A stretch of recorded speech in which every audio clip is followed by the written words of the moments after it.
ಪ್ರತಿಮೆ ಬೇಕಾ? ಅದೇ ಹಳೆ ಪ್ರತಿಮೆ ಇಡೋಣ, ಹೊಸ ಪ್ರತಿಮೆ ಇಡೋಣ. ನೀವು ಅವರೆಲ್ಲ ಕರೆದು ಮಾತಾಡ್ಬೇಕು, ನಿಮ್ಮ ಮಾಧ್ಯಮ ಸ್ನೇಹಿತರುಗಳು ಕರೆದು ಕೇಳಿ. ಈಗ ಖರ್ಚು ವೆಚ್ಚ ಎಲ್ಲ ಎಷ್ಟು ಏನು ಎಷ್ಟು ಹಿಡಿಯುತ್ತೆ?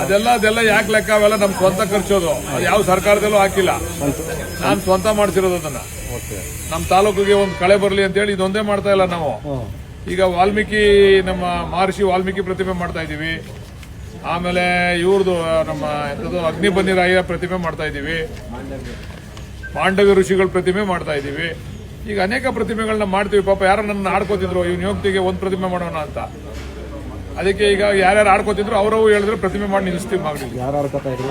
ಯಾರು ಆಡ್ಕೋತಿದ್ರು, ಒಂದು ಯೋಗ್ತಿ ಒಂದು ಪ್ರತಿಮೆ ಮಾಡೋನೇನ್ರಿ ಅಂತ ಆಡ್ಕೋತಿದ್ರು. ನಿಮಗೆ ಗೊತ್ತು, ನಿಮ್ಮ ಮುಂದೆ ಆಡ್ಕೊಂಡವ್ರೆ. ಅದಕ್ಕೆ ಈಗ ಅವ್ರದ್ದು ಹೇಳಿದ್ರೆ ಅವ್ರದ್ದು ಎಲ್ಲೆಲ್ಲಿ ನಿಲ್ಲಿಸಬೇಕು ಅಂತ ನೀವೆಲ್ಲ ಸೇರಿ ಜನ ತೀರ್ಮಾನ ಮಾಡಿದ್ರೆ ಅವ್ರದ್ದು ಒಂದು ಪ್ರತಿಮೆ ಮಾಡಿಸ್ಬೇಕು. ಈ ಪ್ರತಿಮೆ ಬೇಕಾ? ಅದೇ ಹಳೆ ಪ್ರತಿಮೆ ಇಡೋಣ, ಹೊಸ ಪ್ರತಿಮೆ ಇಡೋಣ. ನೀವು ಅವರೆಲ್ಲ ಕರೆದು ಮಾತಾಡ್ಬೇಕು, ನಿಮ್ಮ ಮಾಧ್ಯಮ ಸ್ನೇಹಿತರುಗಳು ಕರೆದು ಕೇಳಿ. ಈಗ ಖರ್ಚು ವೆಚ್ಚ ಎಲ್ಲ ಎಷ್ಟು ಏನು ಎಷ್ಟು ಹಿಡಿಯುತ್ತೆ? ಅದೆಲ್ಲ ಯಾಕೆ ಲೆಕ್ಕ? ಅವೆಲ್ಲ ನಮ್ ಸ್ವಂತ ಖರ್ಚೋದು. ಅದು ಯಾವ ಸರ್ಕಾರದಲ್ಲೂ ಹಾಕಿಲ್ಲ, ನಾನು ಸ್ವಂತ ಮಾಡ್ಸಿರೋದು ಅದನ್ನ. ನಮ್ಮ ತಾಲೂಕಿಗೆ ಒಂದು ಕಳೆ ಬರಲಿ ಅಂತ ಹೇಳಿ ಇದೊಂದೇ ಮಾಡ್ತಾ ಇಲ್ಲ ನಾವು. ಈಗ ವಾಲ್ಮೀಕಿ, ನಮ್ಮ ಮಹರ್ಷಿ ವಾಲ್ಮೀಕಿ ಪ್ರತಿಮೆ ಮಾಡ್ತಾ ಇದೀವಿ. ಆಮೇಲೆ ಇವ್ರದ್ದು ನಮ್ಮ ಅಗ್ನಿಬನ್ನಿರಾಯ ಪ್ರತಿಮೆ ಮಾಡ್ತಾ ಇದೀವಿ.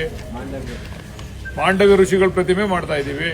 ಈಗ ಅನೇಕ ಪ್ರತಿಮೆಗಳನ್ನ ಮಾಡ್ತೀವಿ. ಪಾಪ ಯಾರು ನನ್ನ ಆಡ್ಕೋತಿದ್ರು, ಇವ್ನ ಯೋಗ್ತಿಗೆ ಒಂದು ಪ್ರತಿಮೆ ಮಾಡೋಣ ಅಂತ. ಅದಕ್ಕೆ ಈಗ ಯಾರ್ಯಾರು ಆಡ್ಕೋತಿದ್ರು ಅವ್ರವು ಹೇಳಿದ್ರೆ ಪ್ರತಿಮೆ ಮಾಡಿ ನಿಲ್ಲಿಸ್ತೀವಿ. ಯಾರು ಆಡ್ಕೋತಾ ಇದ್ರು? ಯಾರು ಆಡ್ಕೋತಿದ್ರು, ಒಂದು ಯೋಗ್ತಿ ಒಂದು ಪ್ರತಿಮೆ ಮಾಡೋನೇನ್ರಿ ಅಂತ ಆಡ್ಕೋತಿದ್ರು. ನಿಮಗೆ ಗೊತ್ತು, ನಿಮ್ಮ ಮುಂದೆ ಆಡ್ಕೊಂಡವ್ರೆ. ಅದಕ್ಕೆ ಈಗ ಅವ್ರದ್ದು ಹೇಳಿದ್ರೆ ಅವ್ರದ್ದು ಎಲ್ಲೆಲ್ಲಿ ನಿಲ್ಲಿಸಬೇಕು ಅಂತ ನೀವೆಲ್ಲ ಸೇರಿ ಜನ ತೀರ್ಮಾನ ಮಾಡಿದ್ರೆ ಅವ್ರದ್ದು ಒಂದು ಪ್ರತಿಮೆ ಮಾಡಿಸ್ಬೇಕು.